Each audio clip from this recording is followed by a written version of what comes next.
this video, I will tell you about the Options window in AutoCAD. When we right-click on the command bar and click on Options, we see the section with the deepest, most intricate settings of AutoCAD. Here, I will try to give you just an overview. The Files section is where the most basic files of AutoCAD are located. A lot of things are located here. Sometimes when we're loading list files, we can address them here. We can show their locations. So whenever you need to find the location of an AutoCAD file, you can take a look here. This is a section with many advanced settings. Display is a tab that we'll be using a lot. Here we have two options to set the theme of the software. We can pick light or dark themes. I'm working with a dark theme right now. I can change it to light if I want to and work with a lighter theme. Looking at the other settings, we can change the background color by clicking Colors. Here we have different options than the default settings, as you can see. We can change these settings and customize our working environments as we please. I actually don't recommend it. The classic settings are much more preferred and useful, but if you want to customize your working environment, then you can change it here. For example, the colors of the lines that we'll see from the grid command, the colors of the tooltips, the sheets and layouts, they can all be changed. Areas such as the print area or the command bar can all be changed. Right over here. The color palette is also very comprehensive. If you want, you can restore classic colors. It switches all colors back to defaults if you would like.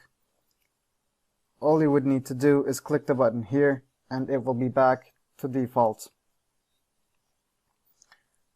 I'm going to click Cancel to close this window. An important feature in the Open and Save tab is here. You can pick the default format for saving a file.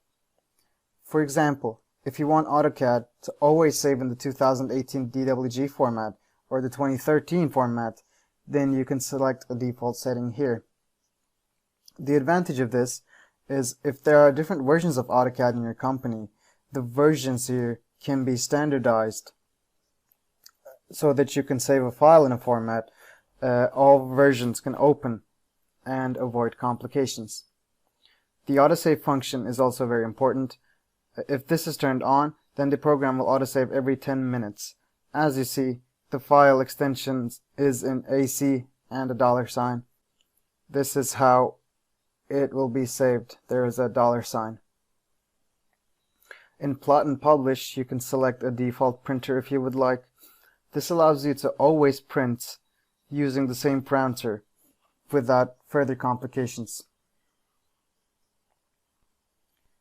In the System window, you can use the accelerator for graphics performance here. You can configure the graphics card you have installed on your PC over here. In User Preferences, you can customize your right clicks. Here, you can set what the mouse will do when you right click. Repeating the last command or opening the shortcut menu are among your options. You can change these settings here. In the Drafting tab, we can change the Auto Snap marker size on our screen. Here, we can set the size. In the Object Snap part, we can make it larger or smaller. We can also change aperture size from this section over here. In 3D modeling, we have settings for the 3D models that we will learn about in the future. We will learn more about these in future videos. The Selection tab is very important. We can change the pick box size here when we're selecting objects. This box is used for picking objects. If it's too big, it might pick the other lines. If it's too small, it might be hard to click on the precise location on the line. So let's keep the optimal settings and click OK and finalize our settings. These are the basic AutoCAD settings. They will be saved in AutoCAD. To set these all to default, you would need to reset AutoCAD to set it all to default. By doing so, you can set everything back to the factory defaults. We briefly mentioned the options panel in this video. We hope to see you in the next video.